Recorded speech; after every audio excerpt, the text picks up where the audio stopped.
I'm sorry you're all so crowded here. I hope there's enough fresh air in the other room.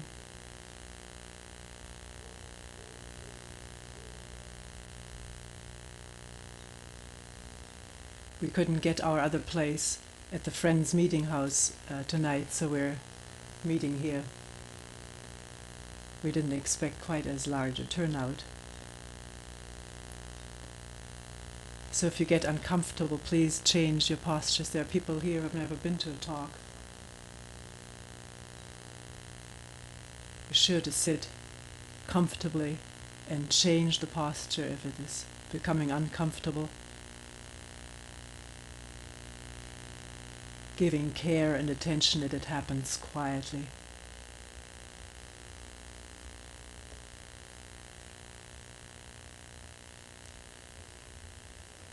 Maybe because there are people here who have never been to a talk, we could say a few words about listening to a talk such as this.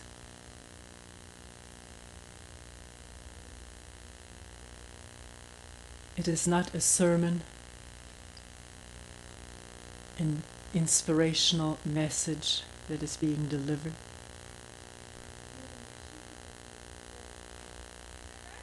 Nor a lecture in the usual sense of the word, where information is imparted.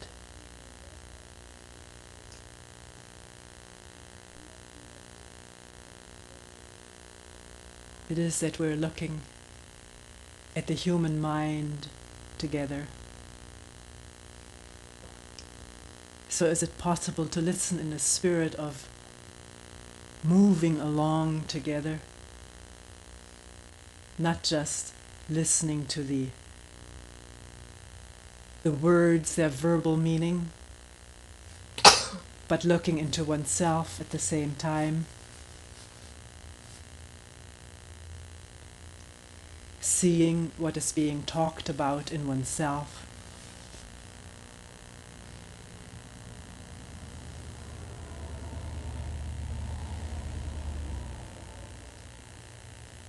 Which means an open listening without opposition. If something is not understood, please feel free to bring it up in a meeting so we can go over it, start from the beginning. But in listening, can there be no opposition, no comparing to what one has heard at other places? Because at that moment, comparison takes place in the mind, which closes the mind in a certain way. And there is not this openness of listening. One misses what is being said. And it is impossible to look into oneself if one is comparing intellectually what one hears to what one already knows, has heard or read someplace.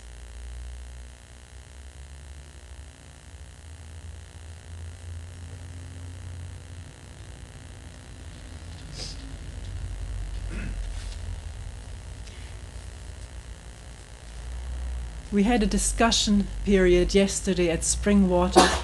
Quite a number of you were out there during this discussion period. And one thing I would like to talk about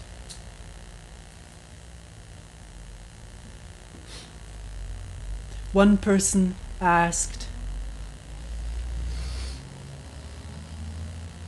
in what way is what you're doing here?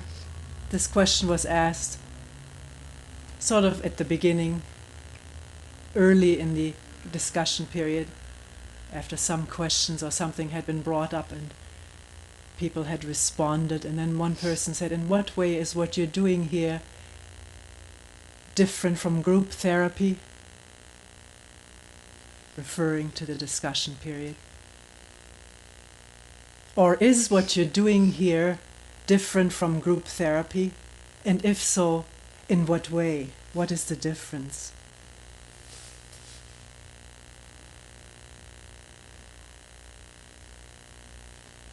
Personally, I've never been in group therapy.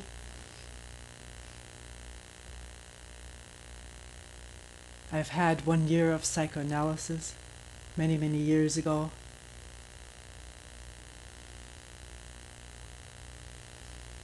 And I've talked to a number of psychotherapists and psychiatrists. I've read about therapy, but I'm not in any way up on all the many latest psychotherapies or not so latest psychotherapies.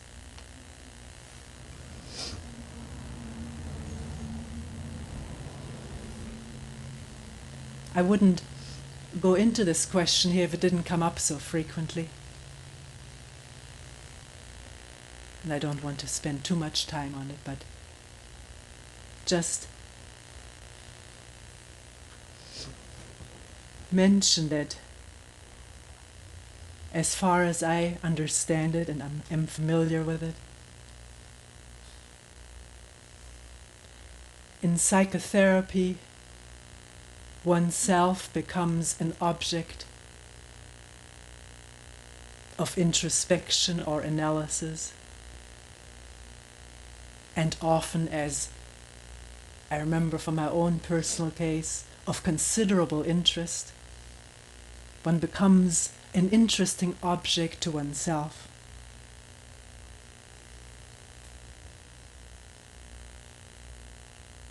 Which implies there being someone, or the feeling of there being someone analyzing one's characteristics, one's behavior, one's symptoms. Going at depth into memory, depth meaning the length of time one is analyzing into, early childhood, maybe birth or pre-birth.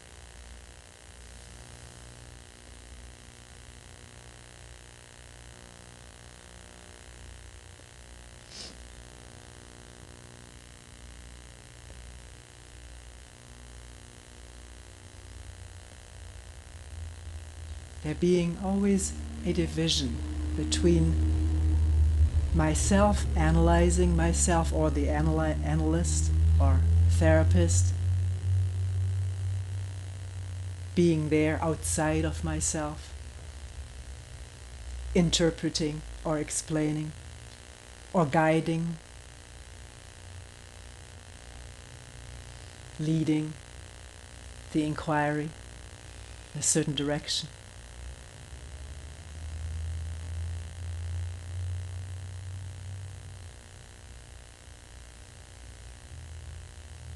Very often connected with this is a fascination with what one finds about oneself.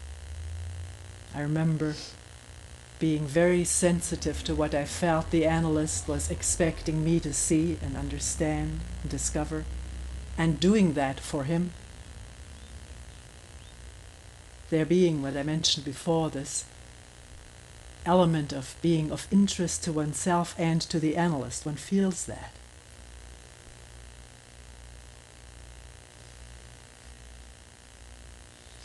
There's a joke about a little boy who was asked by his teacher, "What are you going to be when you grow up?" The little boy said, "I'm going to be a patient." And the teacher said, "What do you mean you're going to be a patient? Why are you going to be a patient?" And he said, "My daddy is a psychiatrist and I need to remain of interest to him."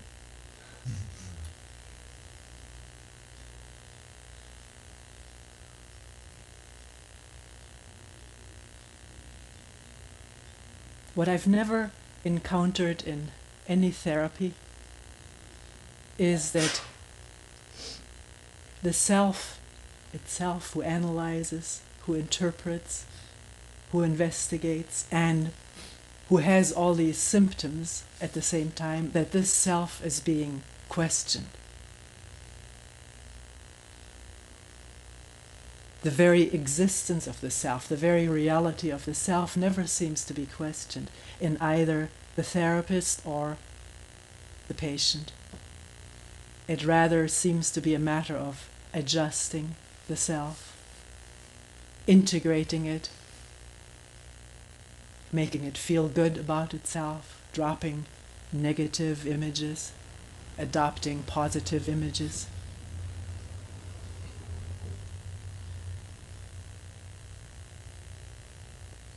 Never wondering whether it is necessary at all. Never questioning it fundamentally.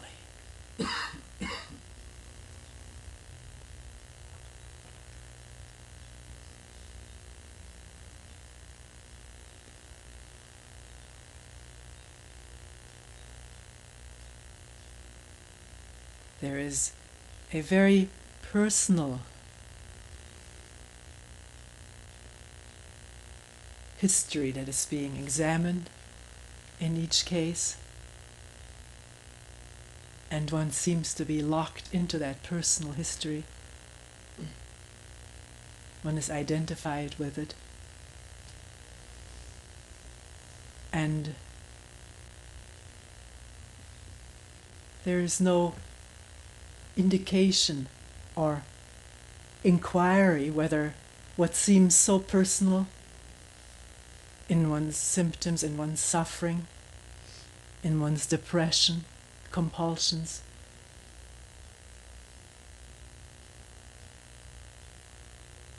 whether this is not personal, not mine to identify with, mine to suffer from, mine to heal, but whether there's something very universal, impersonal, not belonging to me, but being representative of what is going on in all human beings, in the human mind as it manifests in each one of us.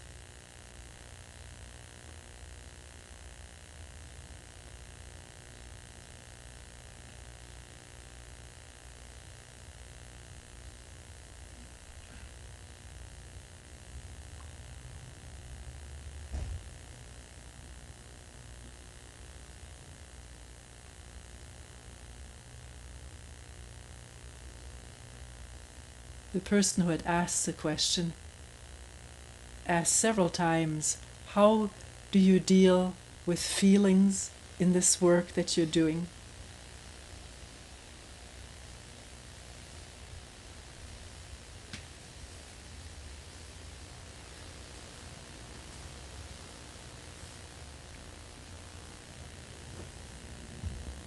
How does one deal with anything that comes up in one's moment-to-moment living?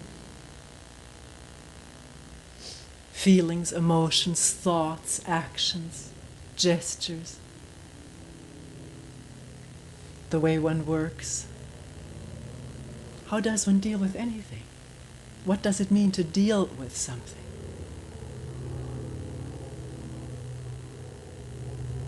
Is there some entity that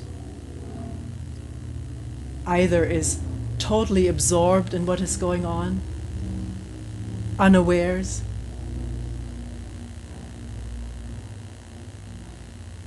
let's say in case of anger, anger comes up and there's total involvement in the anger to the exclusion of any awareness, just a running off of a record that has run off many times before.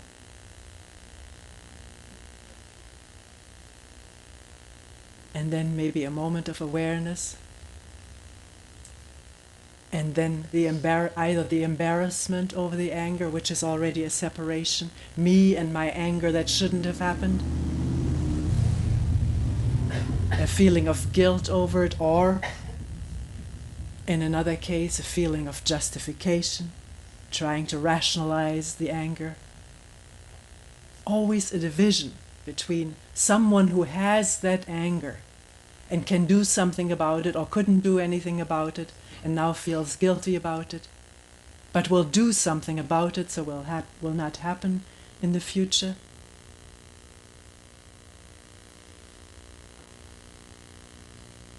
That is the way the mind operates. Always in division between me and my personal characteristics,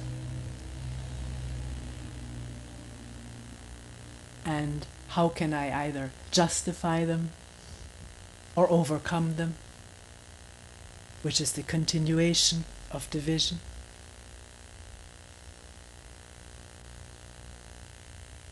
Or is it possible at the instant of awareness of anger, either as it arises in one, as it just comes up, one's path has been crossed, someone has stepped on one's toe, one didn't get one's way, one was called a bad name, whatever. Is there attention at this instant of anger arising? And nothing but that attention? No one separate from it who is justified in having the anger, is unable to control it or will control it. No one to be embarrassed or judgmental about it. Just there being this, whatever arises, not even calling it by any name.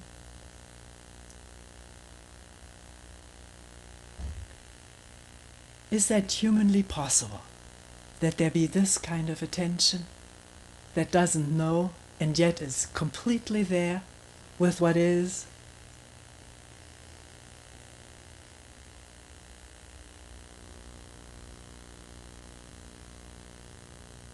No entity there that knows what to do or doesn't know what to do. Just what is. The anger, but not calling it anger. Just seeing, observing, I don't know what word to use, but no division, and yet awareness.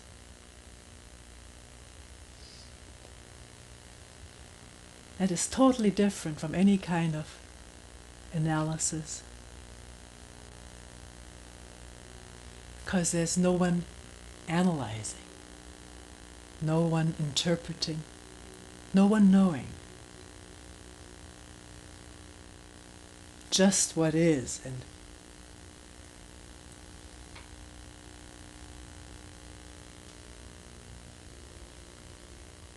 feelings, sensations of in anger. Has one really observed it, how the throat constricts, the heart pounds, blood rushes into the head, the hearing isn't, it seems to narrow down the vision, one may shake.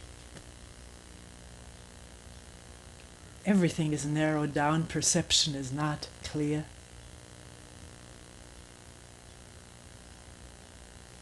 Can that all come into awareness? Not as my anger or anger, but something that's happening at this instant.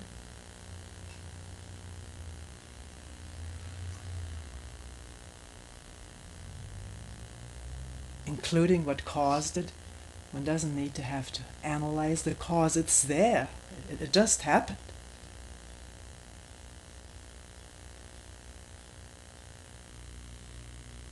Our normal way of proceeding, or that of many therapies, is to fix the cause in the past, something that happened to one long ago, or to fix the cause in the immediate present, intellectually interpreting it. But it doesn't need to be interpreted, it can be seen what happened.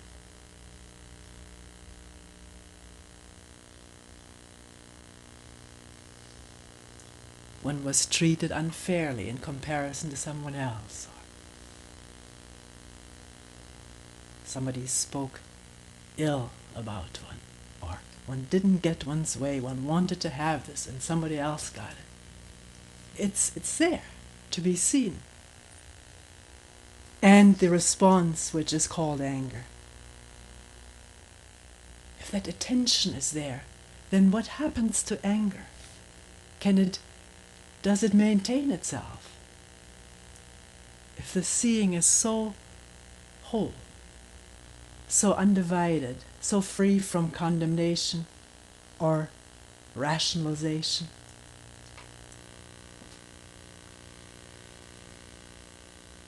we've talked about this many times, but does one really do it when anger arises?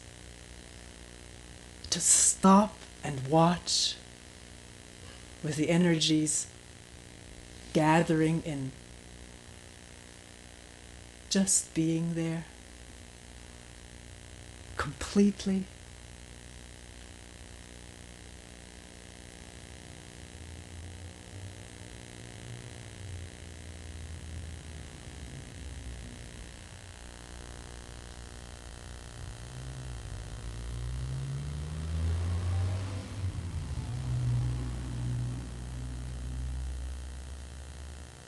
Same applies to fear, any kind of a feeling or emotion, or the feeling of pleasure.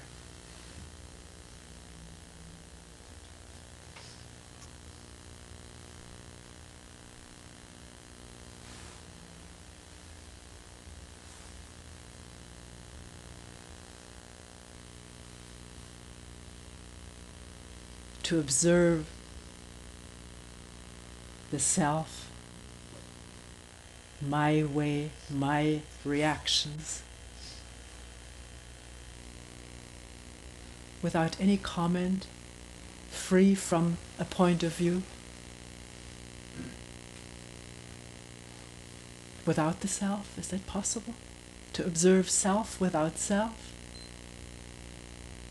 Then what happens?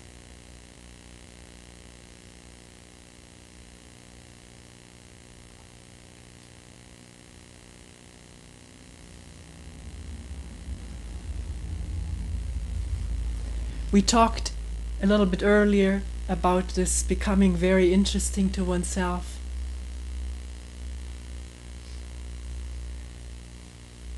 Becoming enclosed in this process of self-observation or self-analysis.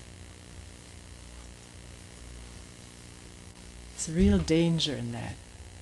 One may say, all right, I'm doing this work of awareness. It's a real challenge. But is that all? How is one paying attention? Words are very dualistic. It is not that I am paying something.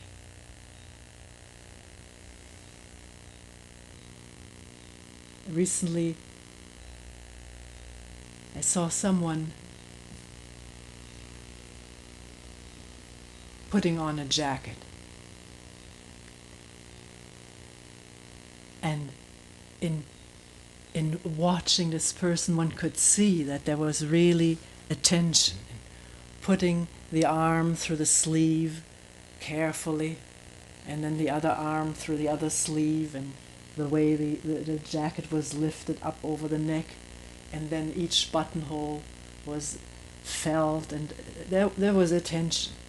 While this person was putting on the jacket, someone else was standing behind, trying to get by. This person was blocking an aisle. But the person who was putting on the jacket with utmost care and attention didn't notice that someone was standing behind trying to get by. The person waited for a while and then carefully went around this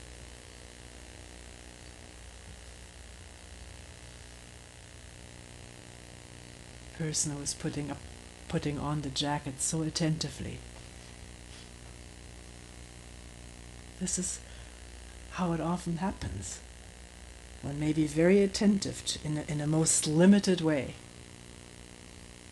to me and my feelings, my process, my mind, my emotions, my situation and my problems, and closed off, insensitive to what is going on right next to one. So can that in itself come into awareness? This closed offness, that one isn't listening to the wind in the trees, and that is there just as much as the inner turmoil. Can there be lots of space in listening, not just to one's own problems, but to the problem of every human being,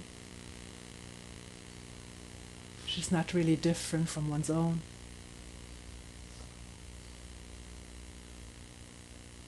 space to see the sky, to feel the rain, the smell, fragrance of the spring and summer flowers. The sound of the cars going by, or the people talking, or laughing, or crying.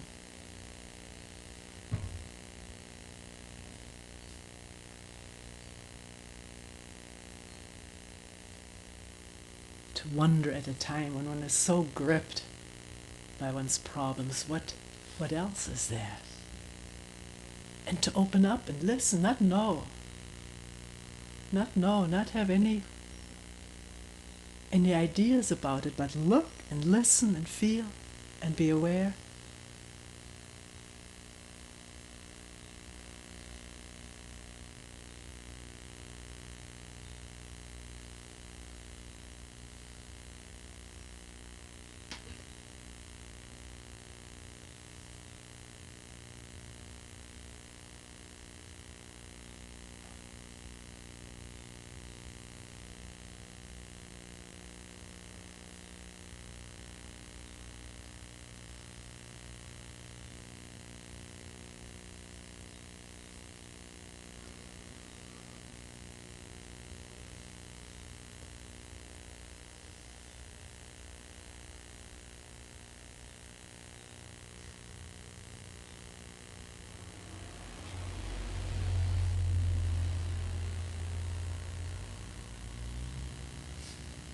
A verse came to mind, leaving this subject that we've just been talking about, leaving that.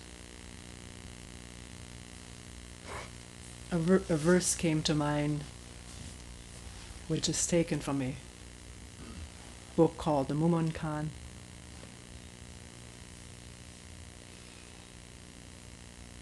And this verse says something like this: never ride another's horse, never draw another's bow, or do not, I think that's how it is. Do not ride another's horse, do not draw another's bow, do not speak ill of another,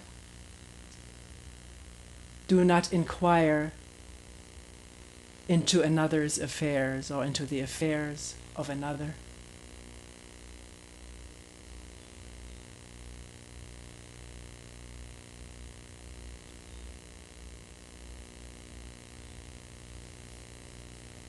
Do not ride another's horse, do not draw another's bow, do not speak ill of another, and do not inquire into another's affairs.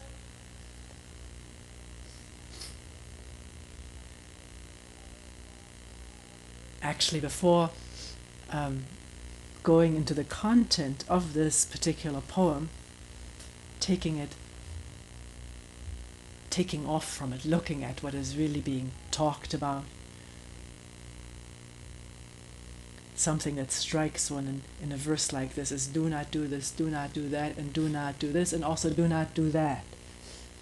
And this is how we're being educated, have been educated since we were tiny. Almost all we ever heard. Don't do this or don't do that, in terms of bad habits or bad behavior. Don't do it, don't do that. And, of course, in our religious education, there are the commandments and there are the precepts, rules and guidelines, always telling us what not to do so that we can behave properly, but we don't most of the time.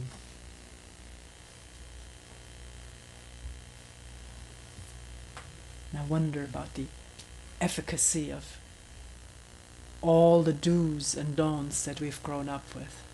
What do they actually do to the mind? Do they establish a remembered standard, an idea of what is right, or do they help one to see how one is actually behaving, what is actually going on in oneself? Or are they always away from that? Don't do that. So one never comes in touch with it, but rather aspires or hopes to do better, or else tries to get around the rule or react against it, because one will not be hemmed in by rules and commandments, so one reacts against it. A reaction always having that in itself what one reacts against. It is not free from that.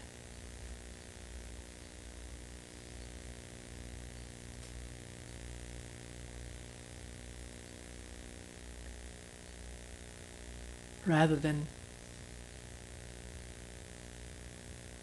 following this pattern automatically of I shouldn't do this, I should do that, and then being occupied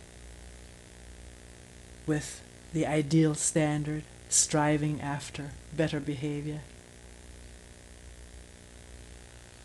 Can one see what's actually going on without any escape?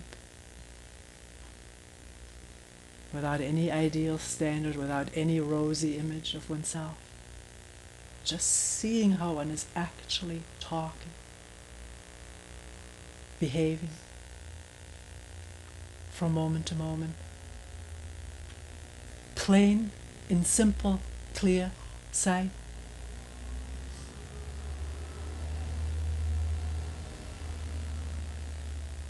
So this thing of not riding another's horse or not drawing another bow,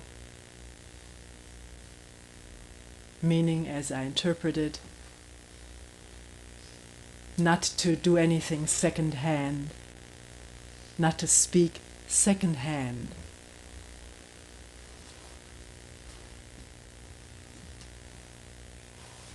So if one is not to speak second-hand, how is one to speak? Does one realize how one speaks and thinks and acts? Isn't it all coming from what one has learned, has been told, has been programmed, conditioned to do?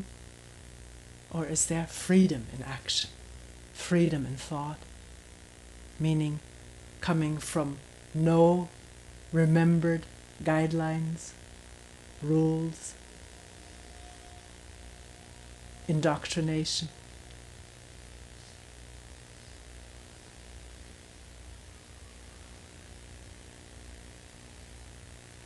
One can't say one or the other, one has to observe.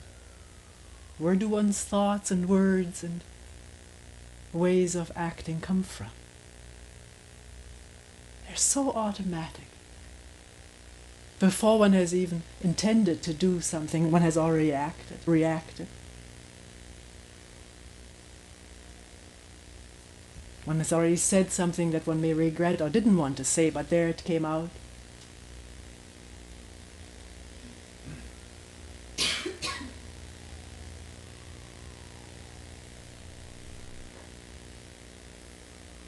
In talking to someone else, does one talk from what one really profoundly understands oneself? Or is one quoting an authority, religious authority? We're talking about this right now, this work.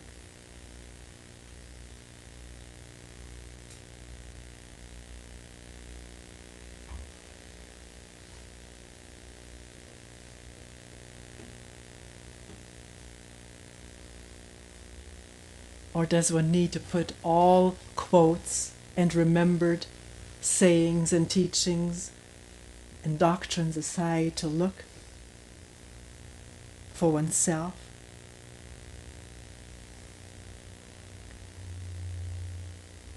We have no precedence for this. It's never happened in our life. We've always been told what to do. Or we haven't been told, we've looked it up in books ourselves, found the books that we found most suitable, most fascinating. But that is second hand. One is using somebody else's insight or experience, or that person may not have written the book out of his own insights and experience, but quoted somebody else.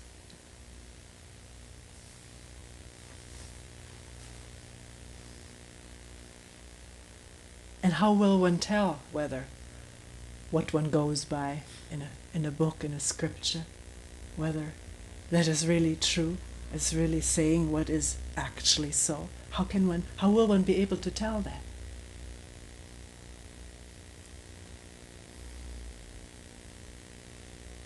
If one doesn't see clearly for oneself what is so, starting with oneself.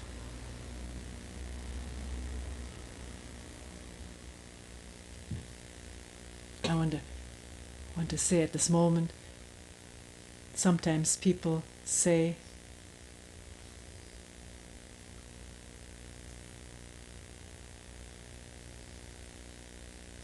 you're influencing people, and then they just mouth what you say. People just quoting you. How does one know that somebody is just quoting another? It's just mouthing what somebody else says. How does one know that? And can one take it up with that person if one has the feeling the person doesn't talk out of understanding? Can one say, what do you mean? Let's look at it.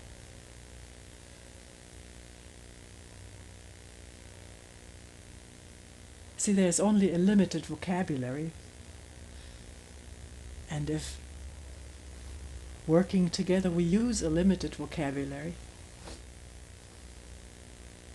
which is not off limits, this vocabulary doesn't belong to anybody. It isn't this person's or that person's. It's a useful tool to express something. But the expression is not the real thing that is being expressed. So just because someone is using the same words as someone else, does it mean this person is imitating? One must find out.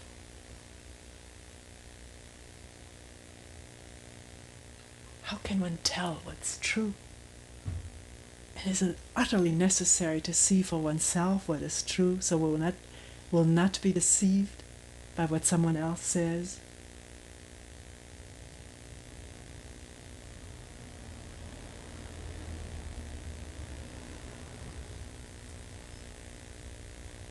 So one can investigate together whether one is just quoting or really understands something. And if one doesn't understand, can one just go right into it? Together or alone, it doesn't matter. Sometimes it's easier to do it together, sometimes it's just as easy or just as difficult to do it alone.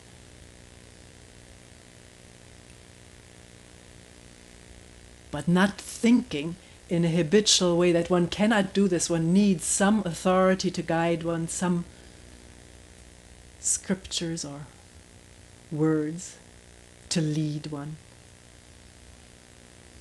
Because no one can see for another. One can only see for oneself.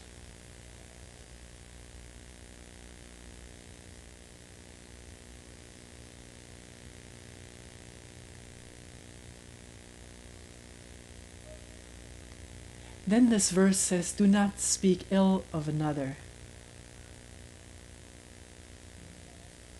We can intend 1,000,000 times not to speak ill of another, but gossip is, I think, one of our main entertainments. Maybe not just entertainment, but an escape from facing oneself. Can one begin to watch this activity of talking about others, talking ill about others, or just gossiping about others? And also watch one's motive for doing it as one becomes aware that one is engaged in this gossiping. Why is one doing it? And that takes real, honest, open looking. One can't immediately give a reason for it or brush it aside. I'm interested in other people because I'm so interested in other people. Then that's not deep looking. How can one know other people if one doesn't know oneself?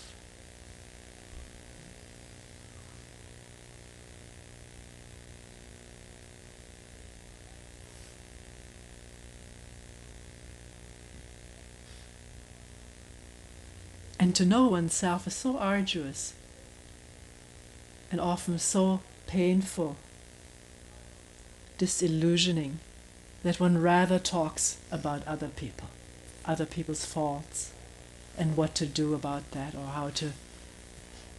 how much better people would be off if they were only that way, or if they only did that, and why are they doing this? Can that really burst into awareness as it is happening? This incredible preoccupation of ours with other people on a limited, narrow, one-sided basis. If one is upset about what somebody else does and looks immediately about why am I so upset about what this person does, then the thing comes together, and there's a wholeness in the inquiry. And one may find that what upsets one in someone else is what one doesn't acknowledge in oneself, what one has learned to hate, because all the do's and don'ts one has experienced, one has learned to hate or repress something in oneself, but it becomes so clear in another person, one can criticize it there and attack it.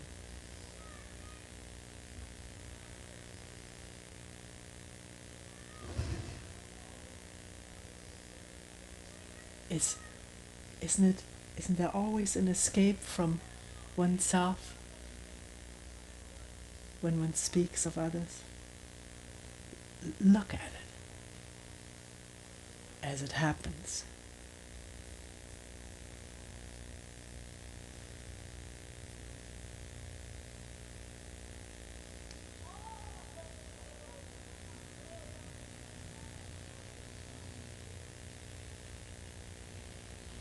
One may feel so shallow, so empty or depressed, and it gives one a boost, a pseudo feeling of superiority to talk about someone else. Or is there a genuine interest to understand someone else?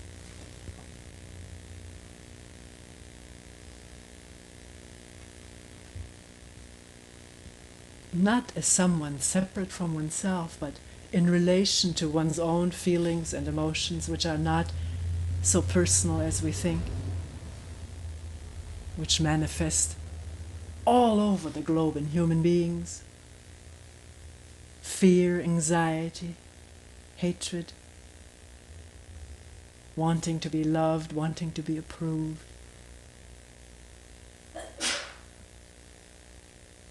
Loneliness.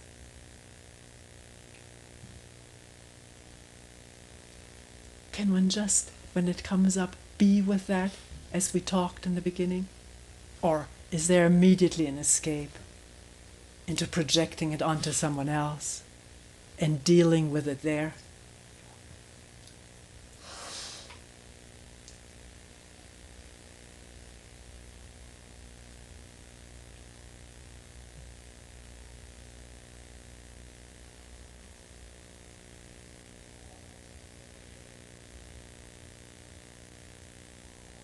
We were talking about something like this yesterday in this discussion period. And someone said, isn't it important to actually observe what is going on in other people, in other places? To observe it clearly so that one sees.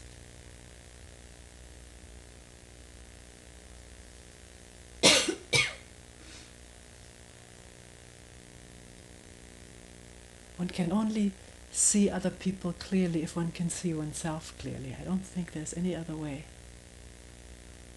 And if one sees oneself clearly, who are the others?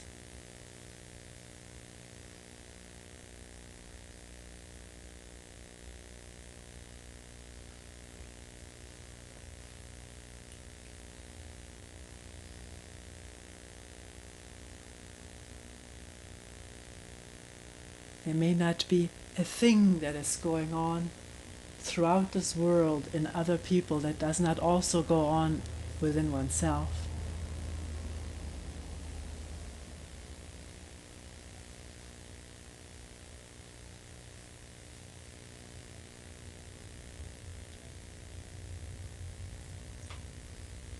Is one free of it or in bondage with it? Is there freedom from anger the moment it is seen and understood widely, not narrowly, not as my anger, but as what's happening this instant?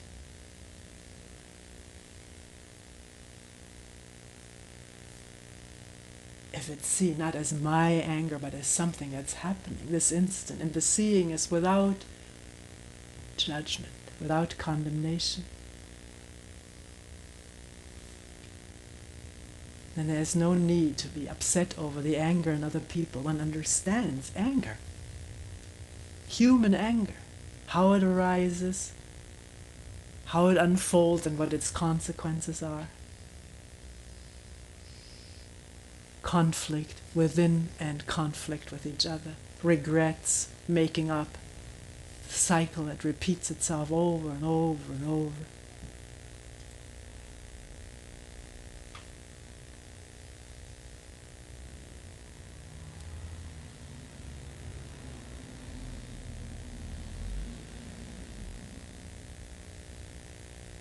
Who is this another, this other?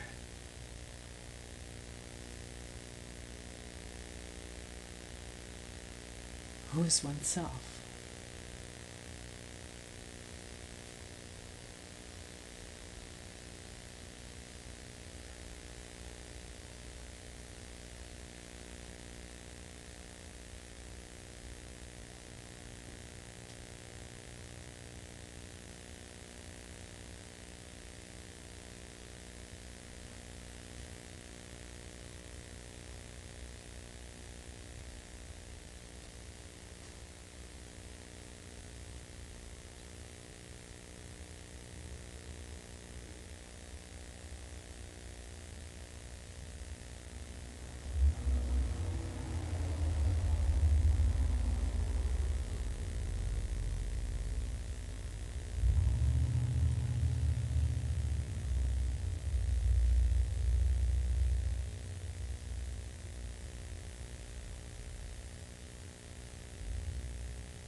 Can there be a listening without any shadow of self and other?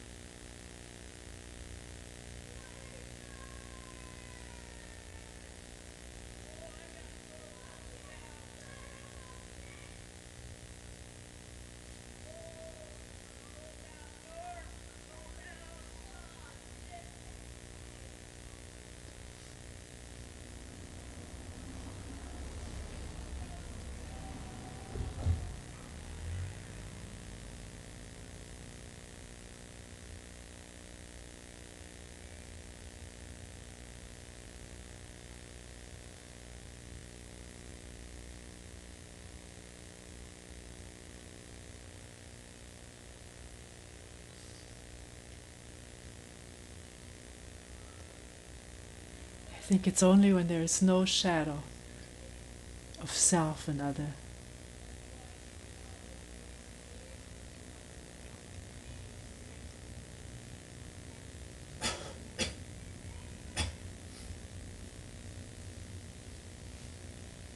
that there can be this thing that we call love, which is not a thing, not a thing.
We will end here for tonight.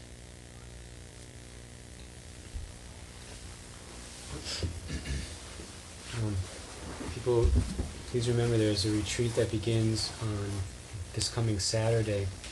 And just a reminder that it's okay to come to the talk that's on Sunday morning and also the following Saturday morning of the retreat. Please, though, it'd be helpful to call, let us know either if you know beforehand that you're coming, or it would be okay that very same morning to call Springwater, but to call between approximately 7:30 and 9:30 to let us know that you're coming. Also, it may be a little bit late for this on period, but just that you're all here tonight. If you are unable to see Toni when she's in Rochester, or would just prefer to see her in Springwater, she is available on Saturday and Sundays during the on period. Those 2 days are working days for Toni in Springwater, so it is not an imposition to make an appointment or to come to a meeting in Springwater during that time. Thank you.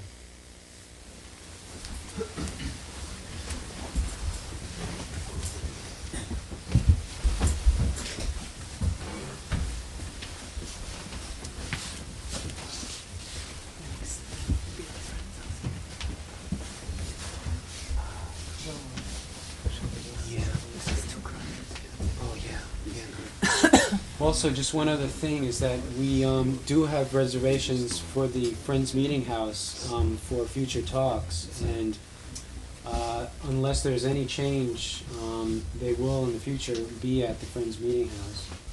This is too crowded.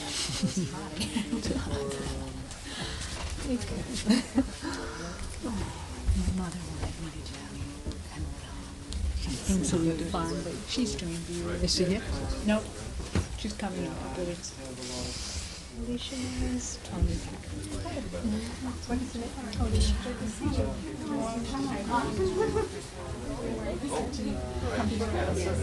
you.